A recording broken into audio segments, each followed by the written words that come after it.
Está alto, não? É. Hoje nós vamos estudar 9 marcas de uma igreja ou livro. Nós vamos, então, estudar a marca 2. O que é a marca 2? É a teologia bíblica. Como já disse, a teologia bíblica, ela é ampla. Não há pretensão minha de falar tudo, que é impossível. Um item já toma o dia todo. Muitas coisas que vocês ouviram e sabem, eu não vou tocar aqui, mas vou tentar trazer algo ou alguma coisa que possa acrescentar na vida de vocês diferente. Assim eu espero, e que Deus abra o coração de vocês para que essa palavra possa tocar, porque nós vamos ver que há muitos itens da teologia que é negligenciada hoje e não é praticamente aceita. Então, vamos lá. Hoje, vamos estudar parte do que podemos entender e compreender de Deus, em que cremos, no qual a sua palavra nos revela. Como achamos que Deus é? Como pensamos que Deus é? Vivemos hoje como cristãos antinominais que faz as pazes com a moralidade do tudo é permitido, um sincretismo religioso. Hoje as pessoas creem ser verdadeiro aquilo que elas desejam que sejam. Aqui vamos ver algumas marcas de Deus, como realmente Ele é. Ele é não o que nós gostaríamos que Ele fosse, ou como gostaria que Deus fosse. Quais são essas marcas? São 5 partes. O Deus da Bíblia é um Deus criador. O Deus da Bíblia é um Deus santo. O Deus da Bíblia é um Deus fiel. O Deus da Bíblia é amoroso. O Deus da Bíblia é soberano. Então, pelos títulos, você já sabe que é amplo o que se pode falar nisso.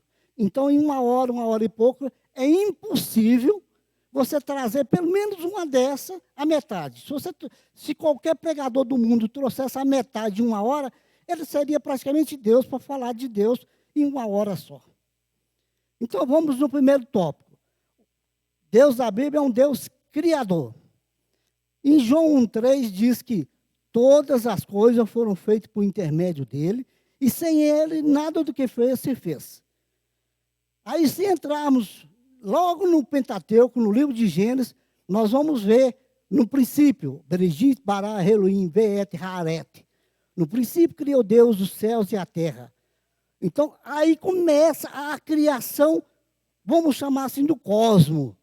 Aí Deus cria a natureza, cria os astros, cria os animais, cria o homem cai, aí ele vem, reestrutura de novo, o homem entra numa depravação, aí ele manda construir uma arca, cria uma arca, o homem entra de novo numa concepção imoral, aí vem a Torre de Babel, aí Deus, lá na área sumeriana, ele pega um homem idólatra, Abrão, e traz para fazer dele uma nação. Abrão significa pai grande. E olha para você, pai grande sem filho nenhum. Aí Deus o muda para Abraão, que é pai de multidões. E ele só com o filho Ismael. Esse Deus nasce, os filhos, Abraão, Isaac e Jacó, cria uma família, essa família desce para o Egito, e do Egito Deus manda Moisés, e Moisés tira uma família, e essa família começa a ser estruturada como uma nação. E aí nós vemos toda essa criação aí. E há uma coisa interessante em Isaías 45:10, 7. Eu formo a luz, crio as trevas. Faço a paz e crio o mal. Eu, o Senhor, faço todas essas coisas. Isaías está falando que Deus criou o mal? Está bem claro aqui que sim. Mas, se a gente entender o que é mal, os grandes teólogos, e não só teólogos, até secular, falam que o mal não existe. Eu também concordo que o mal não existe. O que é o mal? O mal é a ausência do bem. Aonde não há o bem, não existe o mal. É a mesma coisa, não existe trevas. As trevas só existem porque não tem luz. Se aqui tiver tudo escuro, se acender uma luz, você vai ver que ela vai dissipar as trevas. O frio não existe. Existe a ausência do calor. Então, quando fala que Deus criou o bem e o mal, significa o quê? Há determinada circunstância da vida que ele retira e deixa, vou usar a palavra, o homem na situação que ele quer. Aí sim é a depravação. Vamos lá. O que Deus fala a Faraó? Mas devera para isso eu te hei mantido, a fim de mostrar-te o meu poder e para que seja o meu nome anunciado em toda a terra. Há circunstância na vida que Deus levanta uma pessoa, não é para o bem. Levanta essa pessoa para o mal. Levanta essa pessoa para mostrar nela, ou para mostrar em toda a nação, ou o mundo, o poder de Deus. Quem sabe que foi o rei de Judá que mais reinou na Bíblia? Ou em Judá? Alguém sabe o nome dele? Qual o rei que mais reinou? Foi Manassés. Ele reinou por 55 anos. E se você pegar e ler a história dele, reis, é um rei que não valia nada. É um rei dos piores. É tanto que Jeremias vai falar que Israel ia ser cativo, ia ser levado para a Babilônia por causa dele.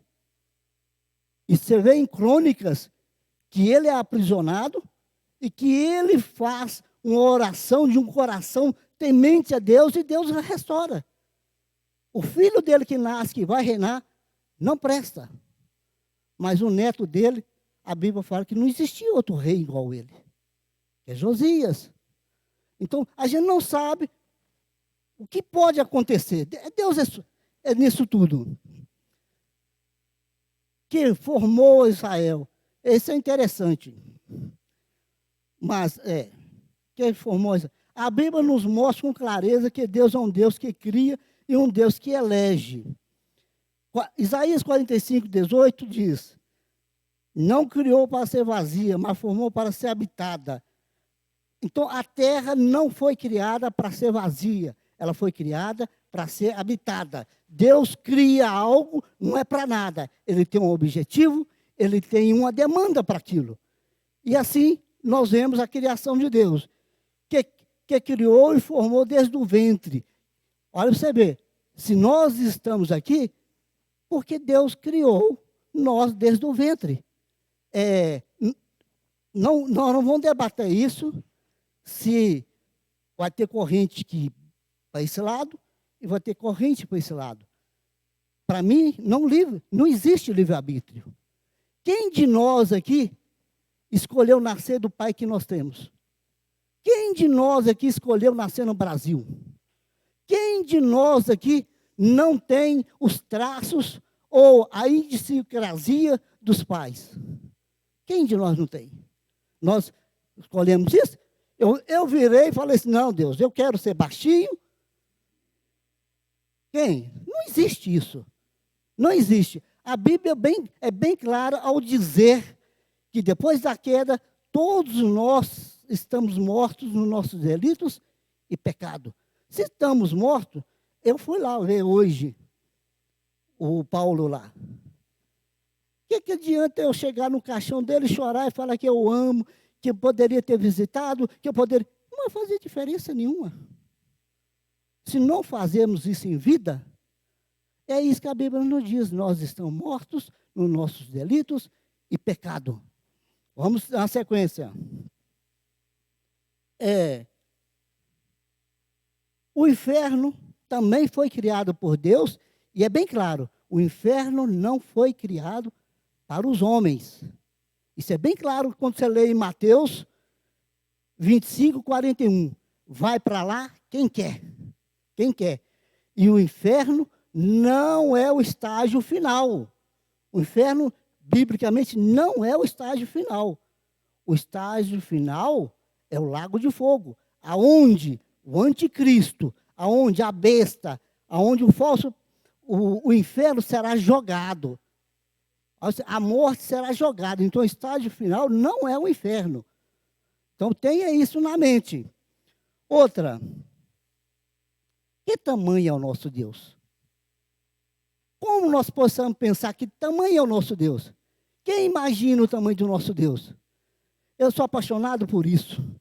Quando a Bíblia diz, lá em Deuteronômio 4:3, 4:2, quando Moisés senta e chama os líderes e começa a narrar toda a história para eles e fala uma coisa interessante que muita gente lê e às vezes passa por cima.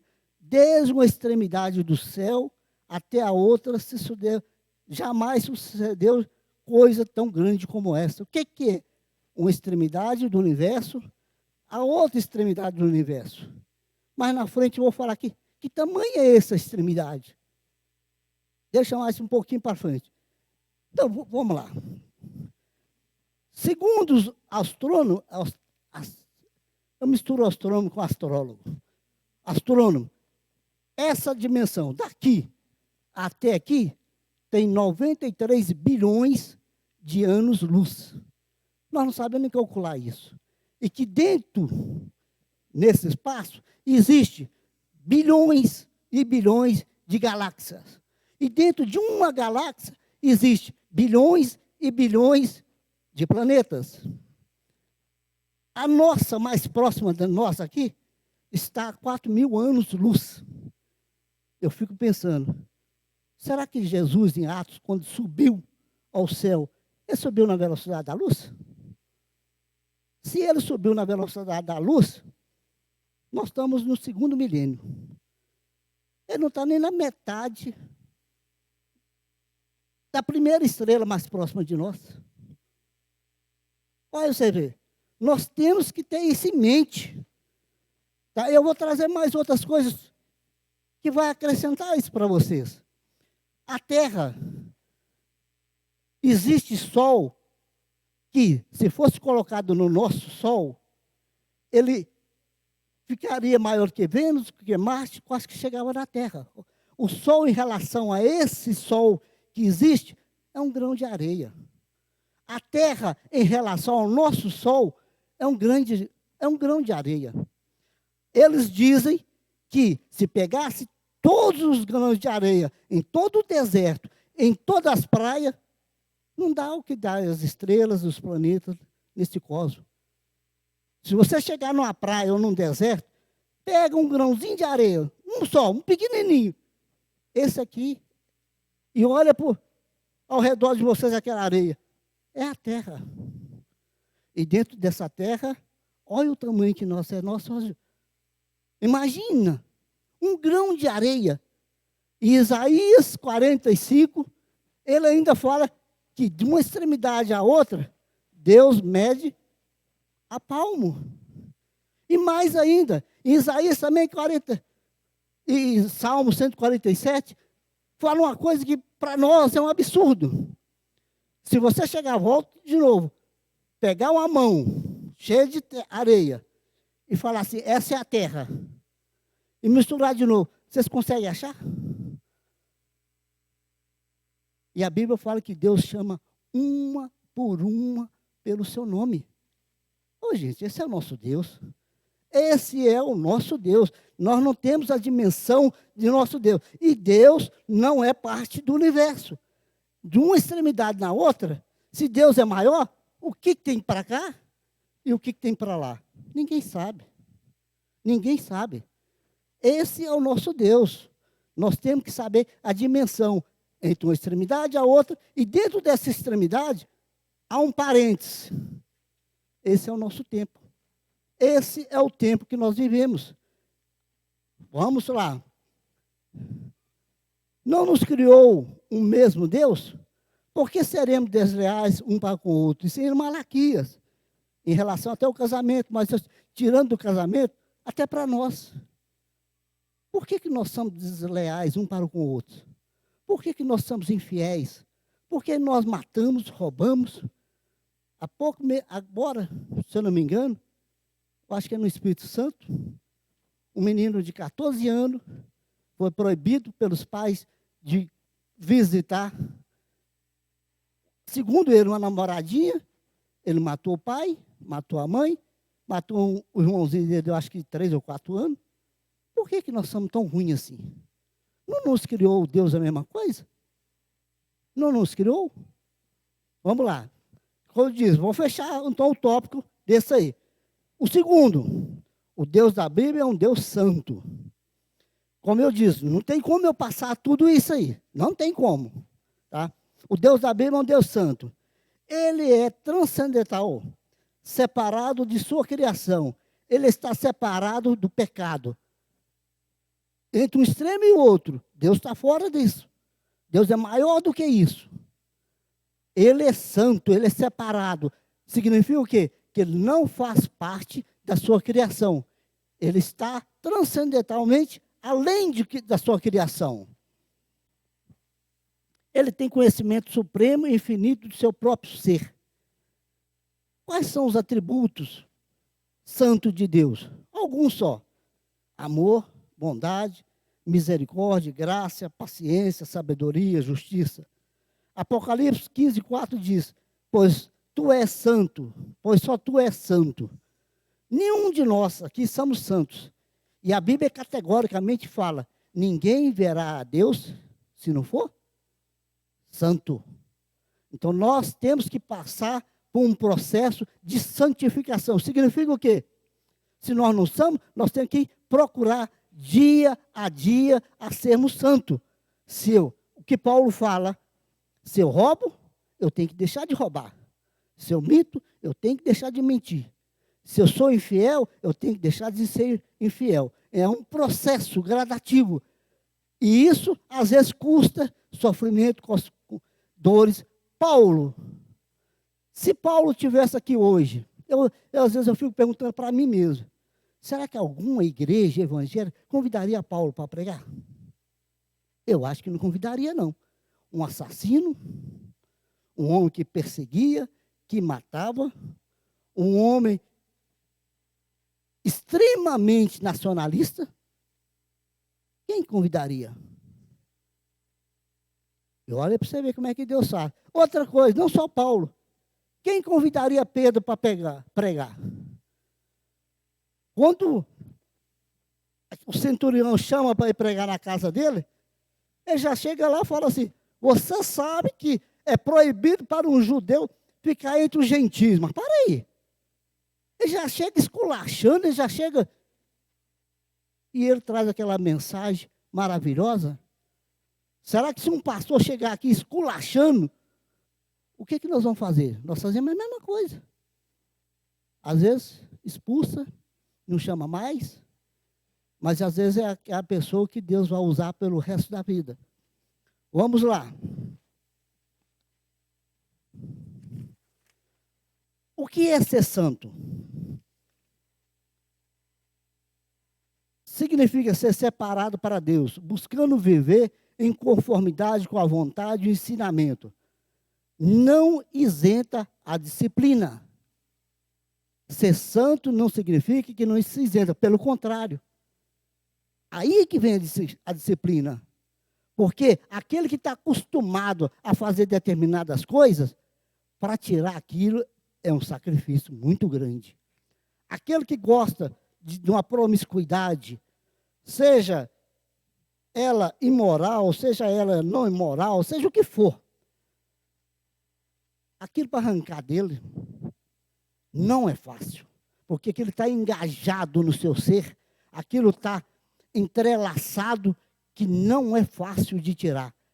E isso vem o processo de santificação, que é a dor. A Bíblia sempre traz, pode olhar aqui na Bíblia, tribulação. Toda vez que fala em tribulação, a tribulação produz. Sem tribulação não há produção de nada. A alegria, por ela ser contagiante, por ela ser extrovertida, ela não produz. É a dor, é o sofrimento, é o amassar. É igual um pilão que soca, não sei, muitos nem sabem o que é pilão. Que soca, que tritura aquilo que vai moldando o caráter, que vai moldando a personalidade, o temperamento da pessoa. É aquilo que produz, porque ele sabe o valor do que é o sofrimento, do que é a correção. Vamos lá. É uma vida em amor. A santidade se traduz em viver amor a Deus e ao próximo. O nosso modelo é Jesus. A santidade, a plenitude da vida. Nos predestinou para ser conforme a imagem de seu Filho. Romanos 8, 29. Em Hebreus 12, 14 diz, sem santidade ninguém verá a Deus. Do ponto de vista bíblico, os sacrifícios não deveriam ser oferecidos por aqueles que estavam agradecidos, e sim por aqueles que eram culpados. Por isso, Cristo se fez culpado por nós, ofereceu-se próprio. Eu não me lembro, é tanto interessante, que normalmente as pessoas que mais contribuem ou quer buscar mais a Deus, é a hora que está com tribulação, é a hora que passa aperto, é a hora que você chega num estágio da vida que fala assim, não existe mais saída. Essas pessoas são as que mais buscam a Deus. Como eu disse, a alegria, não te deixa você meditar. Imagina, você ganhar hoje na loteria, eu não estou falando que o crente deve jogar. Tá? Não estou falando isso, pelo amor de Deus, só estou dando um exemplo. Se você ganhasse hoje 10 milhões de dólares, o que vocês fariam? Vocês deviam estar pulando, vocês deviam estar gritando, vocês deviam... o coração... que nem sabe o que vai fazer. Nem sabe. É isso que a alegria faz. A alegria, ela não medita, ela não busca com sabedoria o que fazer, como fazer, onde fazer. Agora não. Quando normalmente, se você ganhar 10 milhões, pode ter certeza absoluta. Isso eu estou falando absoluta. Você não vai lembrar de Deus. Não vai. Você já vai pensar, vou comprar uma fazenda, não vou falar para meus amigos, nem parentes que eu ganhei, senão eles vão querer roubar de mim. Vou comprar uma casa nos Estados Unidos, porque ninguém vai para Cuba, ninguém vai para a Venezuela. Vou comprar isso, vou comprar um Jaguar, não sei o quê, não sei o quê. É isso. Quando é tribulação, a pessoa ajoelha, derrama lágrimas diante de Deus, busca a Deus dia e noite. Muita gente diz que a igreja é um hospital. Para mim, é um absurdo isso. Igreja não é hospital. Porque o hospital, lugar de cura física, a pessoa cura e vai embora. Aqui não é lugar de hospital, aqui não se cura para ir embora. Aqui não se cura para ir embora. Aqui se cura para viver aqui e servir ao outro. Então aqui não é hospital. Vamos lá então para o terceiro tópico. O Deus da Bíblia é um Deus fiel. Nosso Deus é um Deus de aliança. Qual foi a primeira aliança que Deus fez? É interessante, eu já não tenho mais de aliança. Mas muitos casais aqui têm aliança. Se alguém tirar uma aliança, consegue ver o início e o fim dela? Ninguém consegue ver o início e o fim dela. Essa é a aliança de Deus. Você não consegue ver. Quando ele tratou com Adão, que ele fez a primeira aliança com Adão, depois ele fez, não vou falar todos, tá, gente? Com Noé, ele fez com Abraão, ele fez com Isaac, Jacó, ele fez com Israel, tudo em termos de uma aliança. E essa aliança, Deus jamais quebra. Quem quebra é o homem. O homem que quebra, não Deus. Essa aliança de Deus, ela é sem princípio e sem fim. O que é ser fiel? Ser fiel, vou tratar no sentido de casamento. É só o homem não sair com a mulher de outro? É só a mulher não sair com o homem de outro? Também isso é. Mas não é só isso. Aquela mulher ou aquele homem que não deixa a seu companheiro, o seu cônjuge, pegar no seu celular, já quebrou a aliança. Aquele que olha uma pornografia, já quebrou a aliança. Aquele que dá só um beijinho no outro namorado, já quebrou a aliança. Isso é infidelidade. Seja ela a mínima ou ao extremo. qualquer ato é infiel. Quem de nós acha alguma coisa da qual Deus foi infiel em sua aliança? Se você pegar de Gênesis a Apocalipse, você vai ver que é Deus sempre indo atrás do homem. Nunca é o homem indo atrás de Deus. Nós não vamos atrás de Deus em hora nenhuma. Nenhuma, a não ser que Deus produz em nós vida, a não ser que Deus produz em nós um reavivamento para que nós possamos reconhecer a nossa falha, o nosso defeito, e aí sim curvar diante da grandeza dele. Nós somos isso, nós seres humanos. A Bíblia diz, em 1 João 19, se confessarmos o nosso pecado, ele é fiel e justo para nos perdoar os pecados e nos purificar de toda injustiça. Quem fez a promessa é fiel, é Deus. Por isso que ele fala, há necessidade de que nós confessamos, nós deixamos de fazer aquilo que não agrada a Deus. Seja um ato mínimo ou um ato desesperador. Seja o que for. Como eu disse, não é impossível para Deus corrigir um ser humano na sua depravação total. Não é. Não é impossível para Deus. Deus corrige. Vê a história. Abraão, começando com Abrão. O próprio Josué, no livro de Josué, fala que ele era um idólatra. E Deus tira ele de lá e transforma o coração dele. Se vocês pegarem os grandes profetas, ou grandes pessoas, que não seja profeta, mas líderes, são pessoas que eram da depravação total. Sim, existem situações que Deus muda e muda. Acho que a maioria conhece, ou já ouviu falar, conhece? Não conhece porque é mais de 2000, quase 2000 anos. Agostinho de Hipona, que é um homem depravado como aquele. A mãe dele orou por ele muitos anos. Ela morreu e não viu. E ele se tornou a base da reforma protestante. Então, nós temos que ver como é que Deus age na história e como age. Tá? Vamos lá.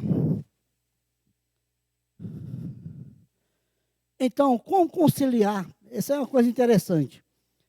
Em Êxodo 34, 7, que fala que guarda a misericórdia em 1000 gerações e que perdoa a iniquidade, a transgressão e o pecado, ainda que não inocente ou culpado, e vista a iniquidade dos pais, nos filhos e nos filhos dos filhos, até a terceira e quarta geração. Olha, isso é uma contradição. Como é que Deus fala que perdoa 1000 gerações? E no mesmo versículo fala que ele visita a iniquidade do pai e o filho até a terceira e quarta geração. Mas parei, como pode ser isso? Como Deus pode ser misericordioso com 1000 gerações, se dentro daquelas 1000 gerações está a primeira, segunda e terceira, e que ele visita? Nós só podemos encontrar isso, essa misericórdia, na pessoa de Jesus Cristo. Só através de Jesus Cristo é que ele pode condenar e, ao mesmo tempo, visitar. E, ao mesmo tempo, salvar. Só em Jesus, se uma geração pecou, vem a condenação. A segunda pecou, vem. E a terceira se curva diante de Jesus, aí aquela geração continuou em Jesus, ele continua abençoando. Se aquela geração, no decorrer dos anos, nega Jesus, aí vem o castigo para a primeira, a segunda e a terceira gerações. É muito difícil. Mas para Jesus nada é difícil. Há uma coisa interessante. No âmago da nossa compreensão de Jesus, está o nosso entendimento do que ele fez fazer.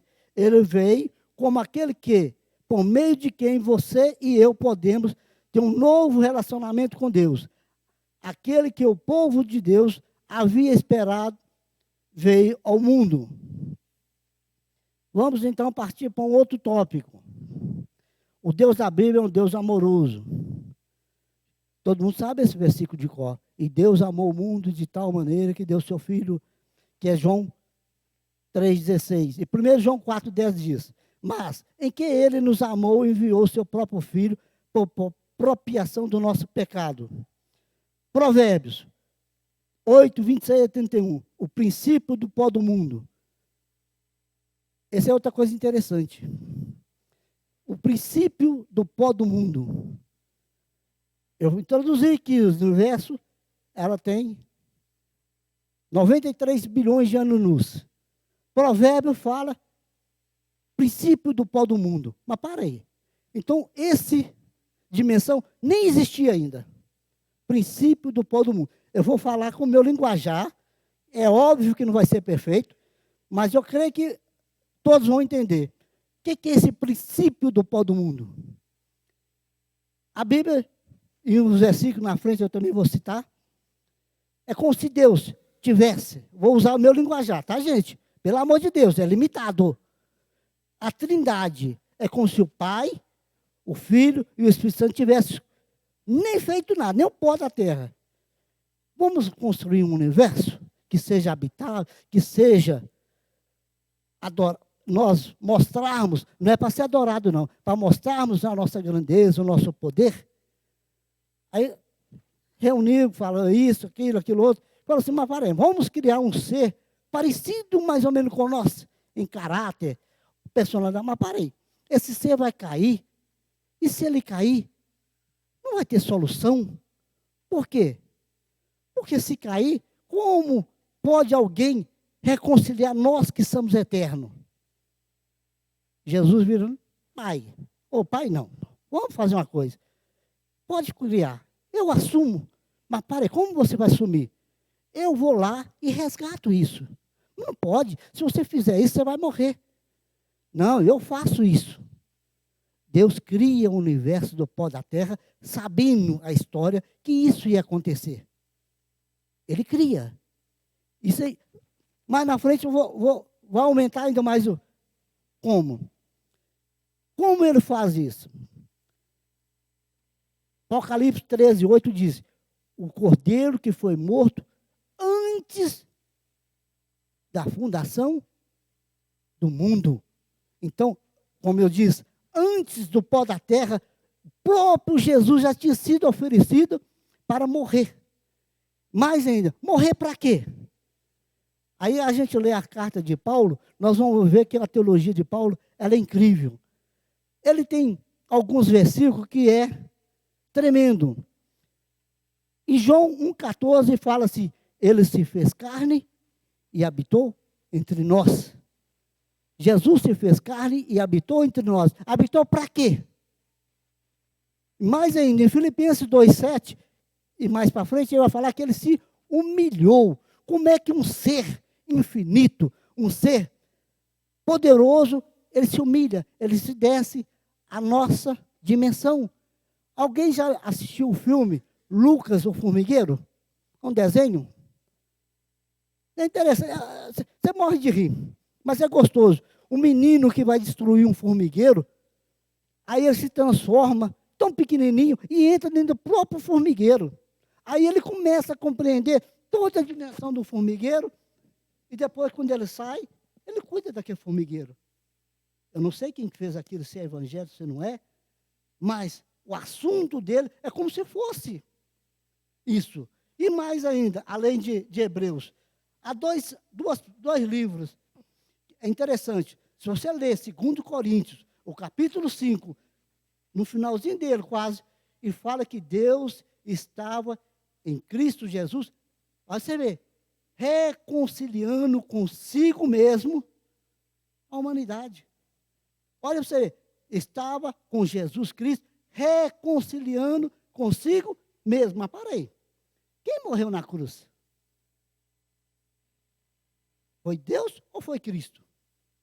A Bíblia é clara que reconciliando consigo mesmo, porque os dois são a mesma coisa. E em Timóteo 2,5 vai falar assim, que Jesus é o mediador entre Deus e os homens. Não há outro mediador entre Deus e os homens. Tudo isso, dele esvaziar, dele reconciliar consigo mesmo, dele se tornar ser humano e ser o mediador entre Deus e os homens, foi discutido antes de fazer o pó da terra. Tudo isso foi discutido lá. E tudo isso foi aprovado por Deus. Por que Jesus vai falar na cruz, Testelestai, está consumado?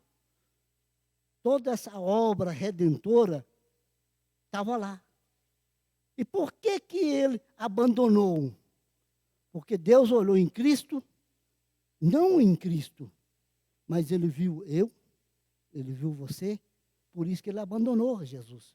Porque ele viu nossos pecados, e nosso pecado tinha um alto preço para ser pago. Nenhum ser humano tinha condição de pagar aquele preço, a não ser algo eterno. Por que algo eterno? Daqui a pouco eu trago mais para falar. Aqui, nós vamos ver uma coisa. Adão pecou somente uma vez e foi banido do paraíso. Transgrediu a ordem diretamente de Deus. Eu, às vezes, fico questionando, falo, não tem lógica isso, não tem lógica. Adão transgrediu uma ordem. Quem de nós aqui peca 3 vezes por dia? Já vi que muita gente até riu. Nós pecamos muito mais do que 3. Muito mais do que 3. Se nós, vou traduzir 3. Se nós pecamos 3 vezes ao dia, no ano, nós pecamos 1.095 vezes. Se eu tenho 10 anos, 20 anos, 30, se eu tenho 50 anos, eu vou reduzir. Então, nós temos 50 mil pecados. Olha, é lógico que é mais. Se eu tenho 60, eu tenho 60 mil pecados, aí vai. E por que Deus não nos destruiu? Por que Deus nos destruiu? Adão pecou uma só. Eu já tenho 65 anos, já tenho mais de 65 mil pecados. Por que Deus não me matou até hoje? Por quê? É uma coisa interessante, né? Se você analisar em Gênesis, quem deu a ordem para Adão? Do fruto da árvore não comereis. Quem deu a ordem? Primeiro, lá não tinha terceirização da mensagem. Lá não havia profeta.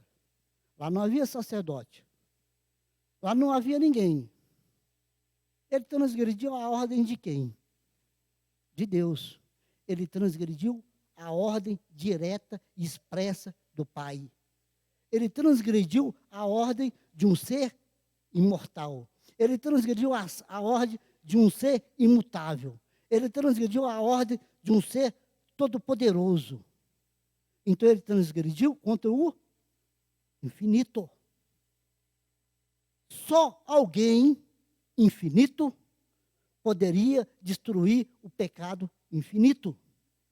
Por isso que nenhum homem consegue destruir o pecado. Por isso que o infinito se fez carne e habitou entre nós. É por isso que o infinito se humilhou. É por isso que o infinito reconciliou com Deus. É por isso que o infinito se tornou um mediador entre Deus e os homens. Nós temos que ver isso. Nós temos que compreender isso. Porque se não compreendermos isso, talvez, não vou dizer que nós não sejamos cristãos, mas nós somos neófitos. Nós somos ainda pessoas que não conhecem a palavra de Deus. E mais ainda, Ele nos deu vida, estando nós mortos nos nossos delitos e pecado. Pecado é um ato ou intenção que viola a lei de Deus, enquanto delito é um contexto mais amplo, refere-se a uma transgressão ou infração da lei, seja ela divina ou humana.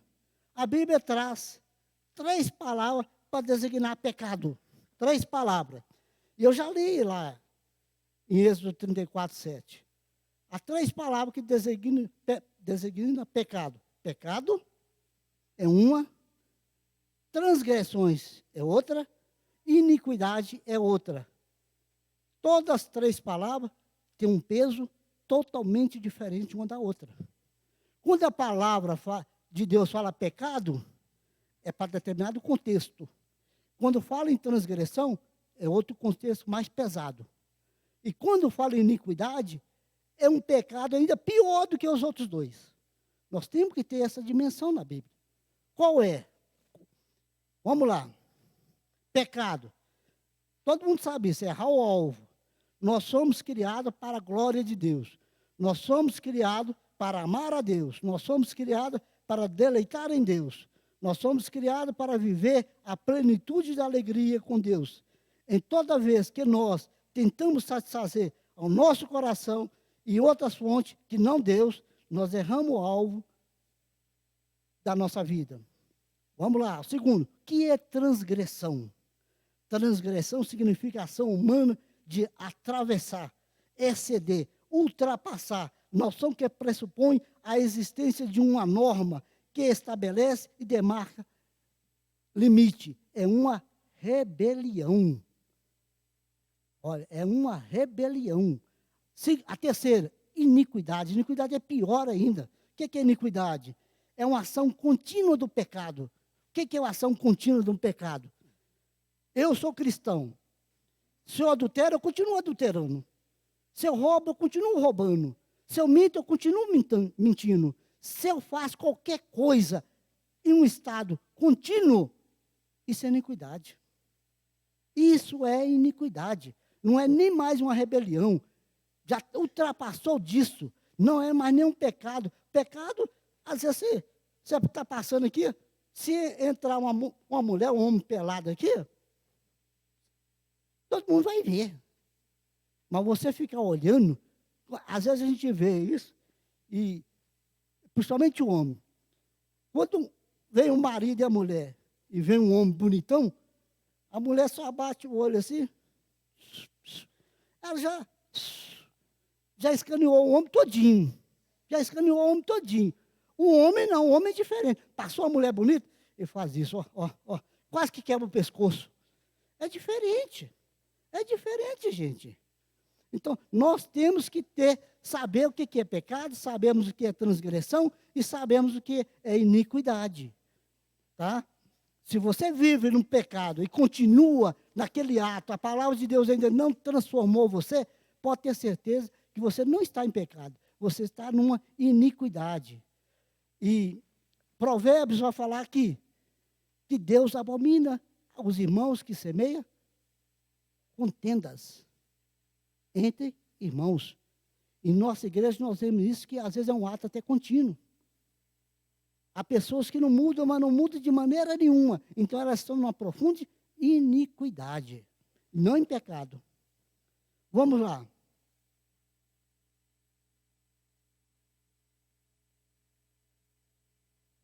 Minha unha. Tá, vamos lá.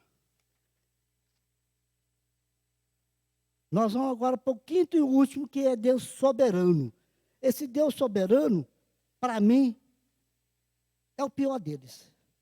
Porque, hoje em dia, talvez seja a teologia mais negligenciada pela igreja, ou por nós. Nós somos igreja. Porque nós não aceitamos de maneira nenhuma a soberania de ninguém.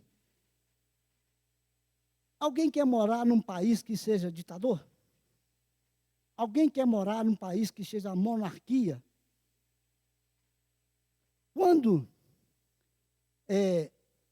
a nação de Israel pediu um rei, e Samuel não queria dar um rei, ele foi na Deus, e Deus falou, dê eles, obedece, porque eles não negaram a você, negaram a mim.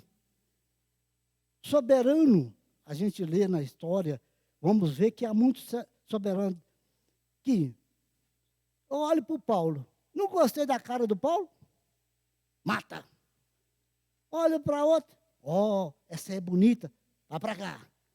Soberano é isso, faz o que quer, a hora que quer e como quer.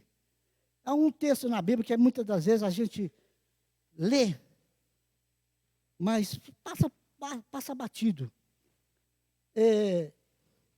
Quando Davi viu Betseba, e a desejou, e chama ela para o castelo, ela vai, ela pecou? Não, para vocês pensarem mesmo. Quem transgrediu a ordem de Deus?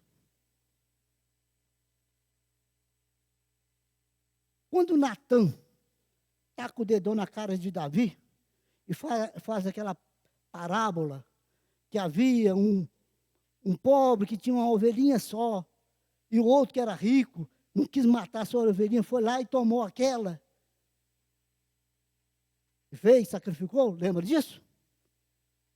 Betseba foi, não porque ela quis. Ela foi, vou usar minha linguagem, obrigada, porque ele era soberano, e se ela não fosse, ele poderia matá-la. Na parábola de Natã, você vai ver que ele não condena a ovelhinha morta em lugar nenhum.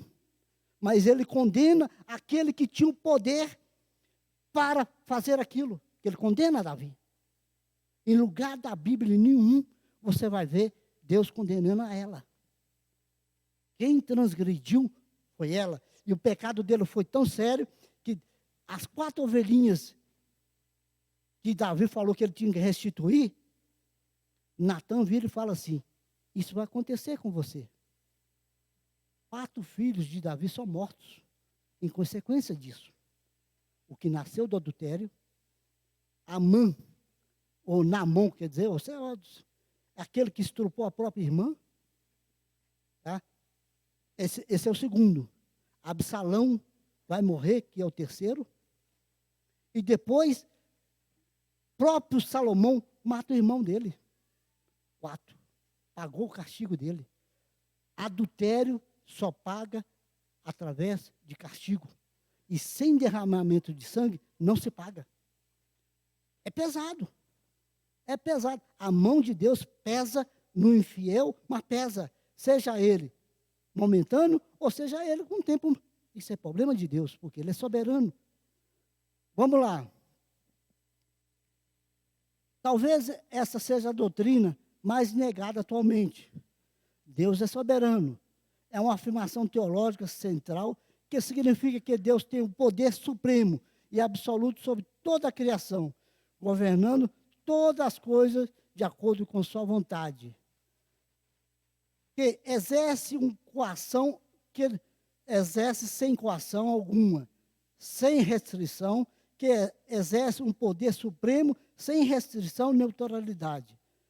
Confiar na soberania de Deus significa reconhecer que Ele tem controle total sobre tudo, incluindo eventos passados, presentes e futuros, e que age de acordo com a sua vontade profética. O Novo Testamento vai chamar Jesus de Salvador. Isso é interessante. Sabe quantas vezes ele chama Jesus de Salvador? 22 vezes. E sabe quantas vezes que o Novo Testamento chama Jesus de Senhor? Alguém tem ideia? 650 vezes. Olha para você ver. E nós, muitas das vezes, temos mania. Ele é nosso Salvador, Salvador, Salvador. Só Salvador. Quantas e quantas pessoas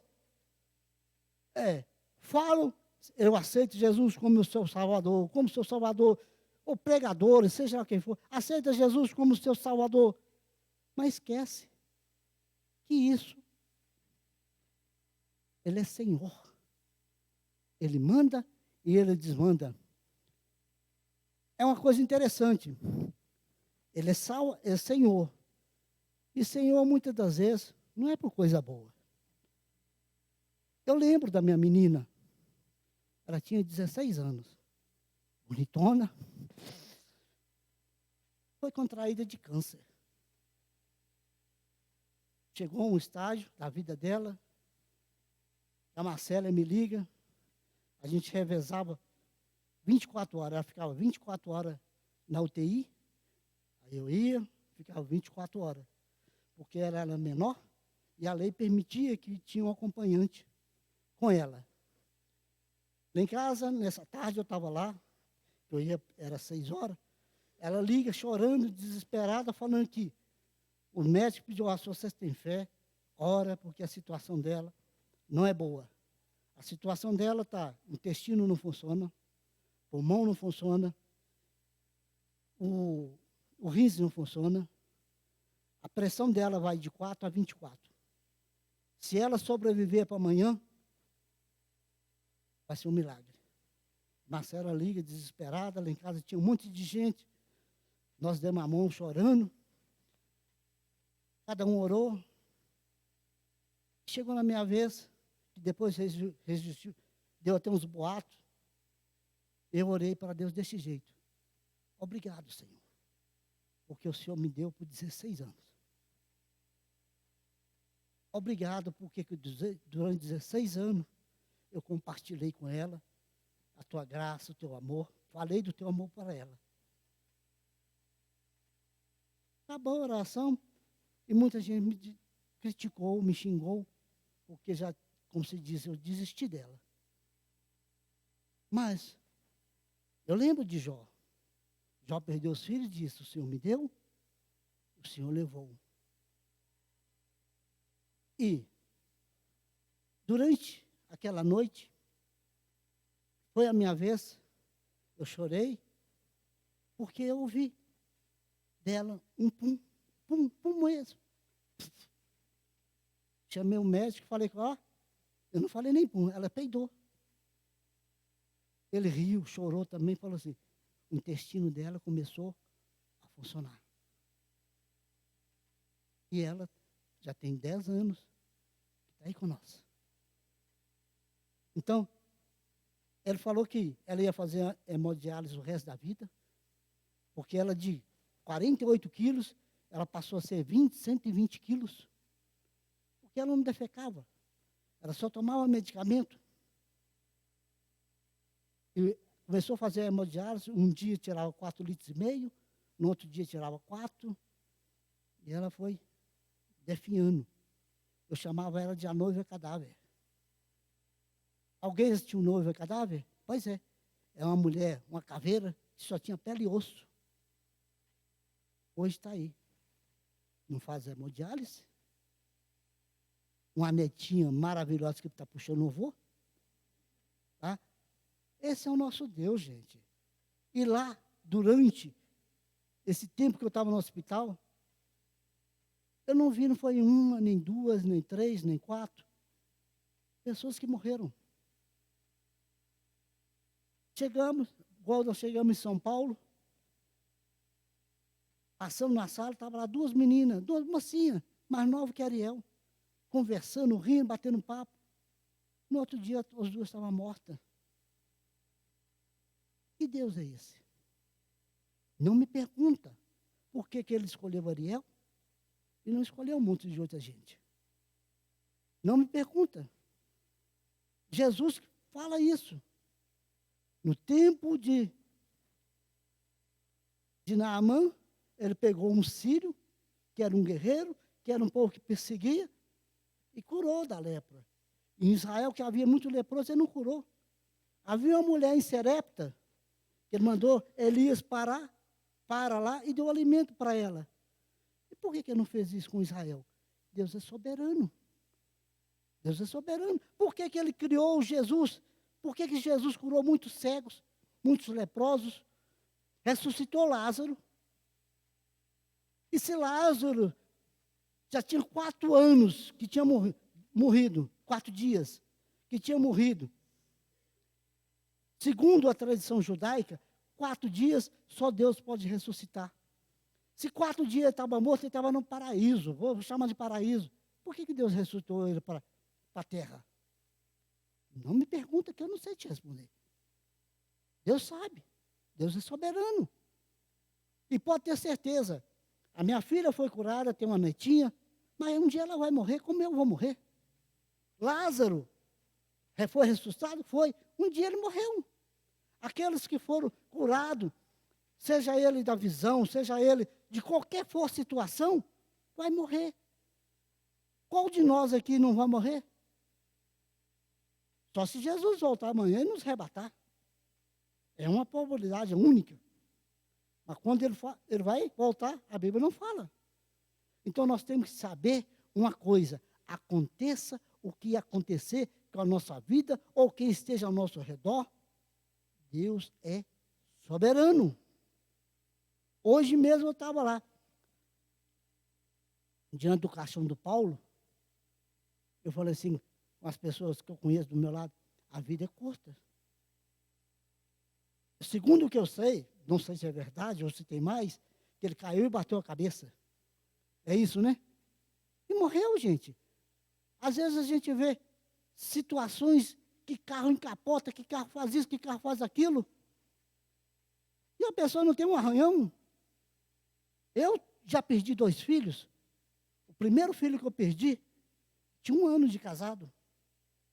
Ele estava indo para João Molevade pegar os negócios para vender. O trânsito parou, ele parou. Parou, igual os outros, um atrás do outro. Veio um caminhão no sentido contrário, quando ele fez a curva, ele deparou com aquele tanto de carro parado. O motorista freou, mas freou. O caminhão, desgovernado, virou assim e pegou na porta dele, matando ele na hora. Por que Deus escolheu ele? Por que Deus escolheu? Não sei. Não sei. Vou falar que Deus é um Deus ruim? Que Deus é um Deus... Não, gente. Quem não conhece Deus, louva a Deus em qualquer situação. Em tudo, dai graça. Não só na alegria. A tristeza também. Você me pergunta, por que Deus fez isso? Não sei. Eu tinha um outro filho, viu o Ariel no hospital, viu que Ariel passou, andou por caminhos que não era nada agradável, mataram. Vou falar que Deus que não presta? Não, meu menino que andou por caminho que não prestava. Deus é Deus, não importa a situação. Deus é Deus na alegria, na tristeza, na dor, na angústia, no sofrimento, na dor.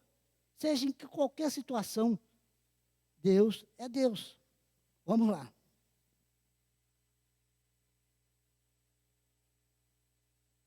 Porque em Eclesiastes 3, 1-8 tem, tudo tem o seu tempo determinado.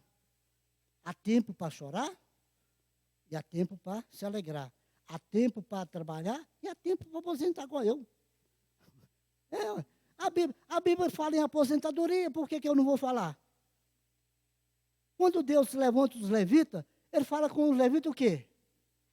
Você tem que trabalhar de 30 anos até 50. Acabou, você não trabalha mais. Então, ele fez a aposentadoria para os homens. Ele fez a aposentadoria para os levitas. Os levitas não eram mais obrigados a trabalhar depois dos 50. Tá?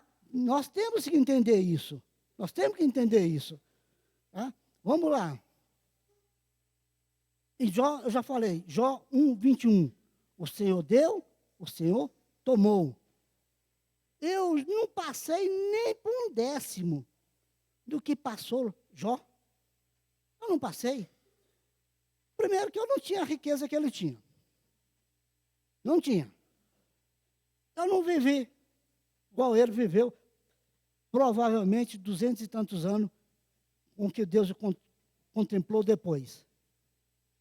Eu não tinha 10 filhos.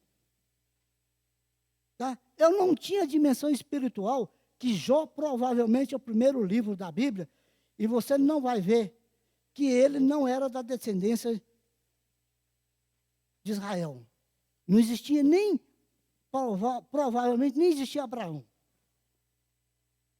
Eu não tenho, eu falo isso com a maior vergonha, eu não tenho o conhecimento de Deus, nem o amor de Deus de que Jó tinha. Jó, quando os seus filhos faziam a festa, ele ia lá e sacrificava a Deus. Será que meu filho pecou por pensamento? Eu não tenho essa dimensão, gente. Quem de nós tem essa dimensão que possamos fazer algo? Para mim, o celular foi mais para o meio cristão, para perverter do que para ajudar. Porque é o celular que hoje está destruindo muitos casamentos. É o celular que tirou os cristãos de ajoelhar e buscar a Deus. Se um filho vai para a Europa, ou vai para um acampamento, ou você vai para onde? Qual o pai, estou falando isso, qual o pai que ora para que Deus leve em paz e que deixe ele lá em paz e que traz em paz? Quem é o pai que faz isso?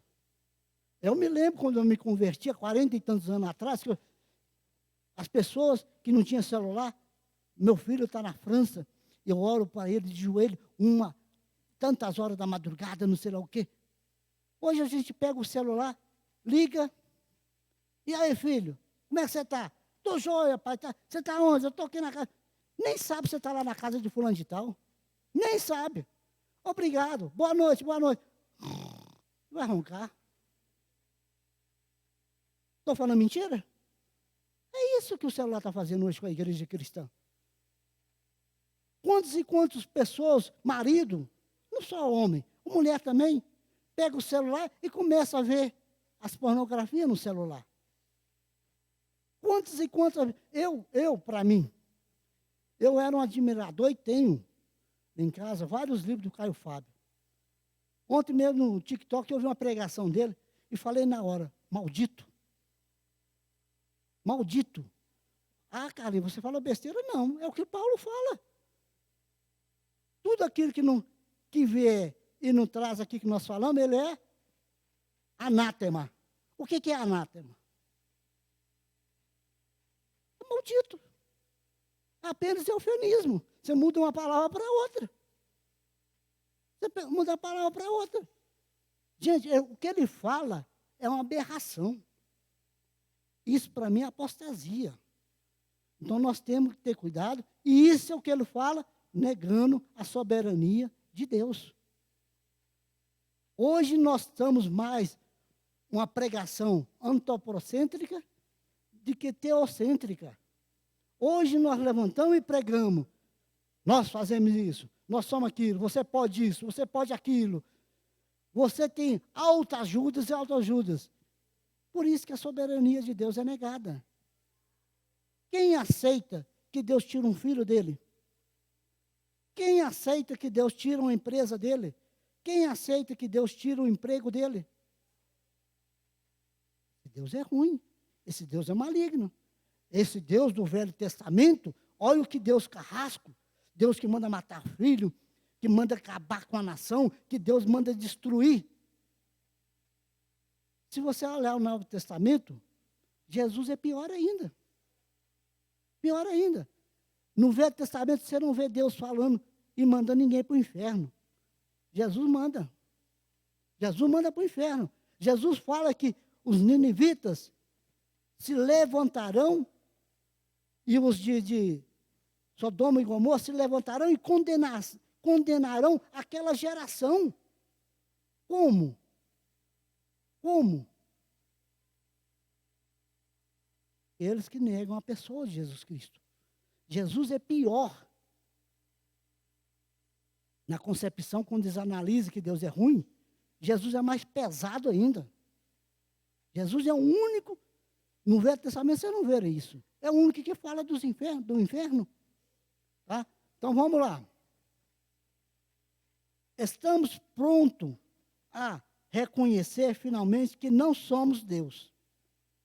Que não somos juiz. Que não somos capazes de dizer o que é justo ou injusto. Estamos dispostos a colocar toda a nossa vida na mão de Deus e confiar verdadeiramente nele? Isso é o que está em discussão nesse assunto da soberania de Deus. E para concluir, nem sei se passou na hora, se está faltando, nem sei. Me perdoe nisso aí, tá, gente? Vamos para concluir. Esses itens da teologia, Deus Criador, Deus Santo, fiel, amoroso, soberano, são apenas alguns atributos de Deus. É impossível finalizar qualquer desses assuntos. O que Deus requer de nós é que permanecemos fiel. Mateus 24, 13. Amando uns aos outros, que só há um Deus e um mediador entre Deus e os homens, Jesus Cristo. Amém?